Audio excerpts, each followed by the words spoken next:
Je vais faire une annonce. Comme on est au début du mois, on en profite quand les gens ont encore un petit peu de moyens.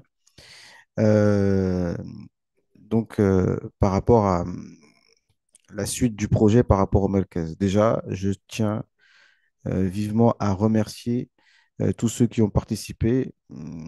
Malheureusement, je pense pas que je puisse avoir leurs coordonnées, leurs mails. La plupart sont anonymes, mais en tout cas, ils se reconnaîtront et Allah Azza wa Jal, va les rembourser, Inch'Allah, et va les récompenser. Parce que c'est vraiment un projet grandiose. Euh, et donc, Alhamdoulilah, c'est vrai que ça fait 2 mois qu'on a signé le bail, mais j'aime bien prendre mon temps avant de commencer à faire quelque chose. euh, pour commencer, pour que ce soit vraiment du long terme, que ce soit vraiment quelque chose qui dure. Et on demande à Allah Azza wa Jal, le ikhlas, bien entendu, et que ce soit quelque chose de profitable et qu'il n'y ait rien pour autre qu'Allah subhanahu wa ta'ala, et que ce soit vraiment une zawiya, un merkez, une madiafa qui soit agréée et qui soit validée et qui soit un relais euh, euh, et un digne héritage de tout ce qu'on a hérité comme science. Bref, maintenant, la suite du projet, c'est quoi?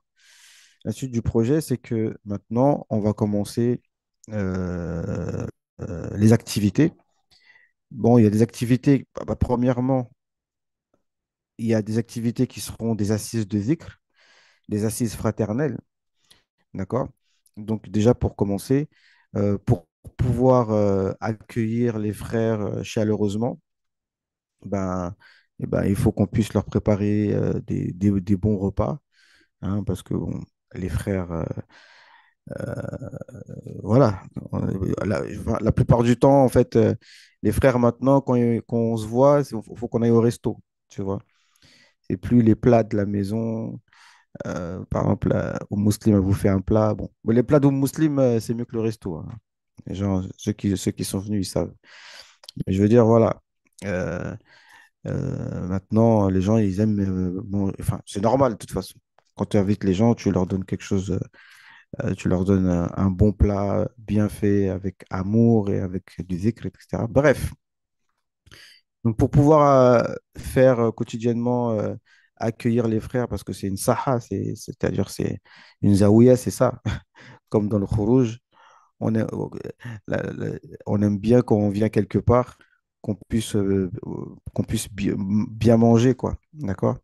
Donc pour ça, ben voilà, c'est la viande, tout ça, euh, ça coûte. Donc il faut un budget, en fait. Il faut un budget. Donc vous allez trouver, bah, peut-être pas sous cette vidéo, ou si sous cette vidéo, mais peut-être pas tout de suite, parce que j'ai pas encore fait la cagnotte. Une cagnotte pour, d'abord, pour, on va dire, je sais pas comment dire, enfin, le fonctionnement de la Zawiya en termes pour les repas, en fait, tu vois, un budget pour les repas, pour qu'on puisse au quotidien faire des repas, parce que quand il y a des cours qui vont être faits et des assises de zikr.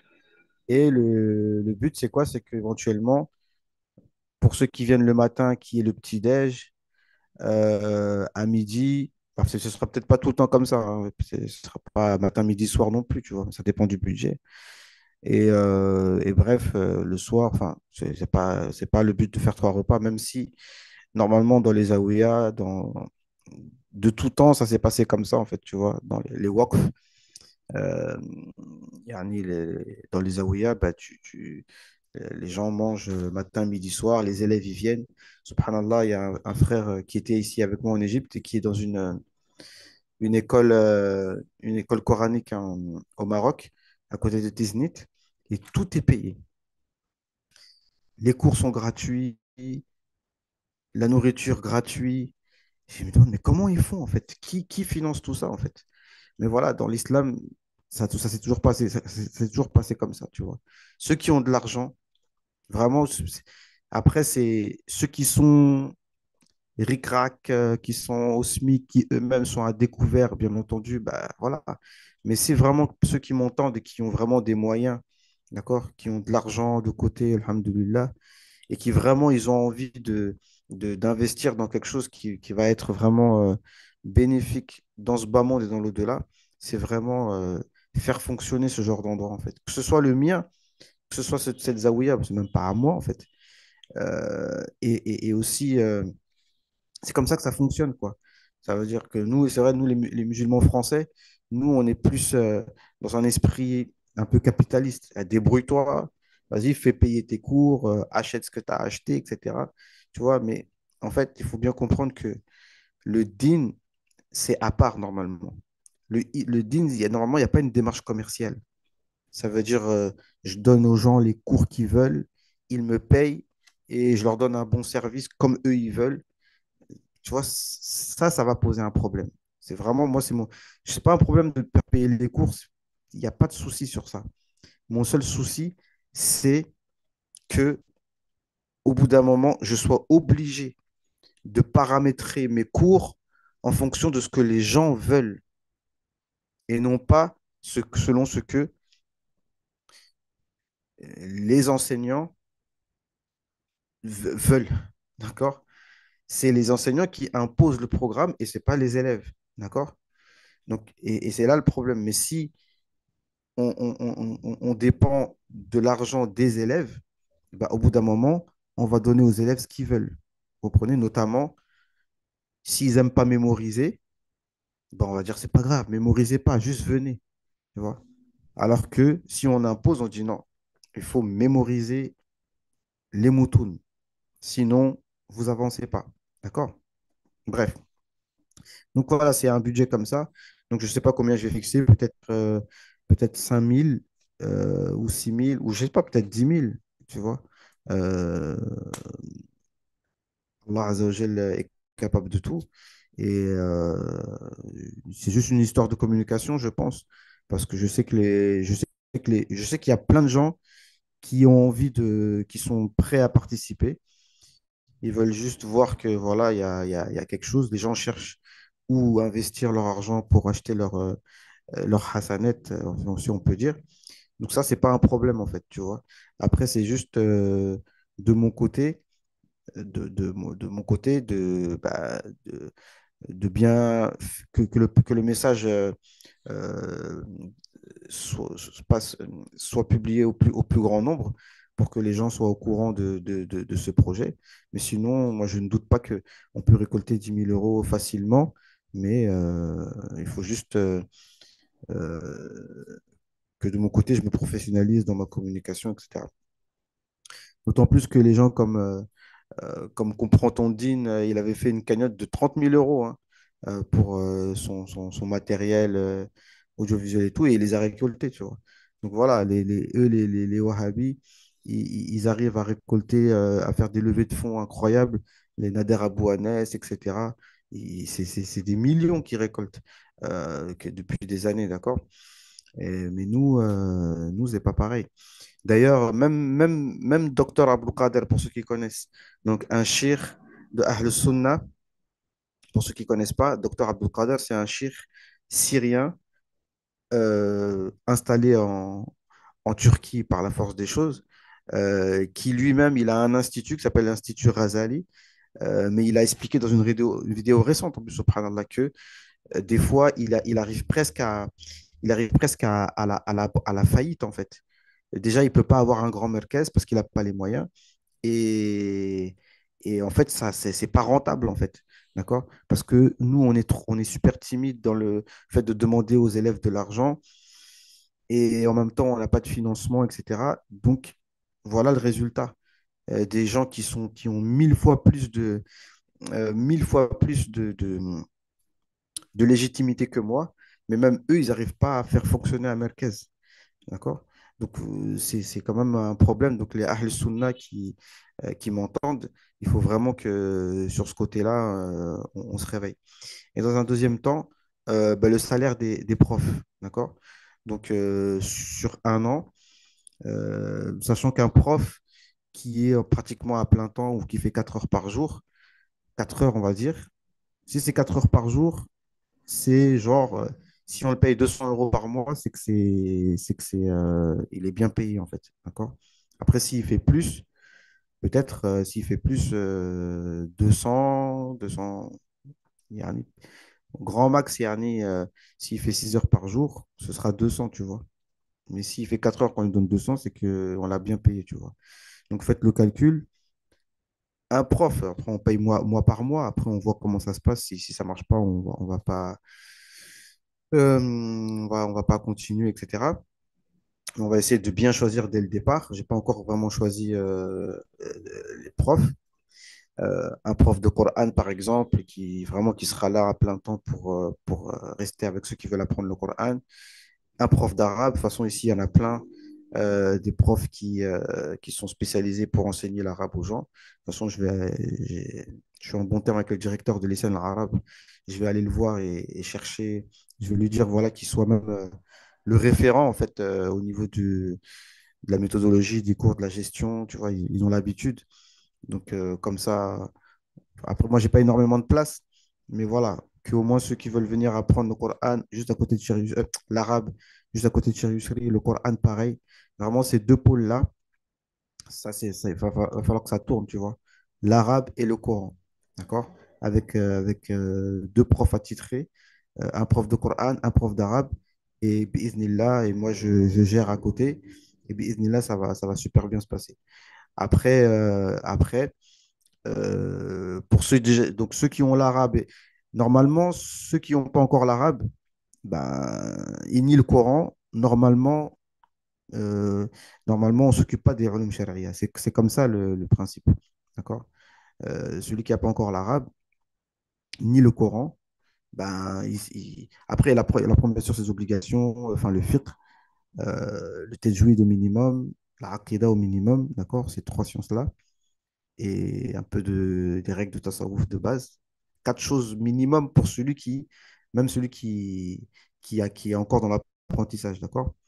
Mais après ça, c'est la mémorisation des moutons. Moi, ça va être ça, en fait, dans le Merkez. Coran, arabe, ensuite mémorisation des moutons, sans charah, sans rien, d'accord? Et après, voilà, après mes cours en français, bon, je l'ai fait. Pour voilà, ceux qui peuvent pas apprendre l'arabe et ceux qui veulent approfondir des connaissances en français, en langue française, on va le faire. D'accord? Et dans un autre temps, bah, il y a plein de chouyours ici, on peut les faire venir. Des chouyours, il y a Cheikh Fawzi Konaté, un crack en la langue arabe. Franchement, s'il vient, ça va être magnifique. Plein de chouyours magnifiques qui sont là, les faire venir ici et faire des séminaires, etc.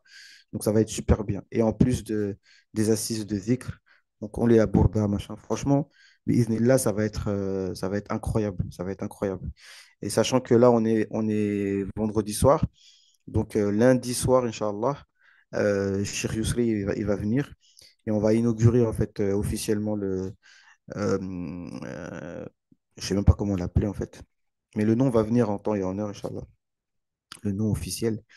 Mais on va dire bah, l'Institut Safirullah au Caire. Euh, on va l'inaugurer. Et voilà, j'espère que le cheikh il va nous donner. On peut dire que le cheikh, c'est. Normalement, le cheikh, c'est lui le directeur de l'institut, en fait, tu vois. C'est à lui de nous dire, clac, là, on fait ça, on fait ça. Mais le cheikh, lui, il se mêle pas trop, tu vois. Il aime bien laisser les gens faire leurs choses et tout ça. Il est pas intrusif du tout. Euh, voilà. Donc, de toute façon, il est là. Euh, Comme je vous ai dit, il m'a donné l'autorisation il m'a donné un programme de cours et une autorisation de faire les assises de dhikr. Donc, là, il est juste à côté. Donc, dès qu'il y a quelque chose, c'est, comme on dit, c'est sous ses yeux. Donc, bref, tout ça pour dire quoi? Pour dire que, voilà, tout ça pour qu'on soit à l'aise, qu'on puisse faire fonctionner les choses comme il faut. Il faut, comme on dit en arabe, là, il faut des liquidités. Donc, yani que l'argent des salaires soient déjà là, parce que c'est pas dit que je ne sais pas s'il y aura assez d'élèves, si ce sera rentable pour payer le prof sans problème. Cela dit, je vais sûrement demander aux élèves une participation qui sera, tu vois, qui sera très, très, on va dire symbolique, d'accord, qui soit pas élevé. Donc ça permet de. En fait, voilà, dites-vous que les salaires des profs, c'est. Moi, je confie ça à la Oumma, d'accord?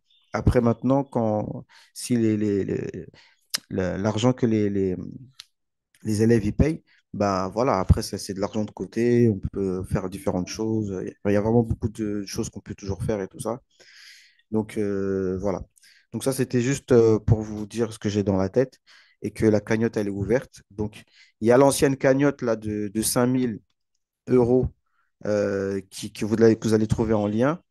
Vous pouvez l'utiliser, même si on dépasse les 5 000, je pense que ça peut se faire. Il y a un lien, il y a un RIB aussi à l'intérieur pour ceux qui ne peuvent pas payer par PayPal. Et puis, sachez que, bi'iznillah, dès le 10 novembre, je serai en France pour la période la plus courte possible, Inch'Allah, mais ce sera autour de 10 jours. Donc, pareil, bah, on va voir le programme que je vais faire en France. Mais je vais faire des séminaires déjà, Inch'Allah. Ce qui est sûr, Inch'Allah, je ne sais pas comment on dit en français, un livre d'Ibn Jawzi, La réfutation de l'ambiguïté des anthropomorphistes, Daf'a Shubhat al-Tashbih, d'accord? Ça, c'est sûr, Inch'Allah, je vais le faire.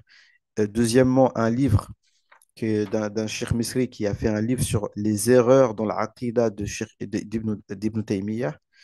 Bon, c'est un livre qui fait 200 pages, mais qu'on peut résumer en 5 en 5-6 heures, d'accord? En 5-6 heures. Et puis on verra, tu vois. Donc, je vais essayer de faire 3-4 séminaires pendant mon séjour. Euh, Dans la région parisienne, c'est sûr, parce que j'ai des choses à faire. En même temps, je vais faire les séminaires. Et peut-être à Toulouse, peut-être sûrement. Aussi, je vais passer à Toulouse et faire aussi des séminaires là-bas. Donc, tenez-vous prêts. Voilà, ça c'était la page pub.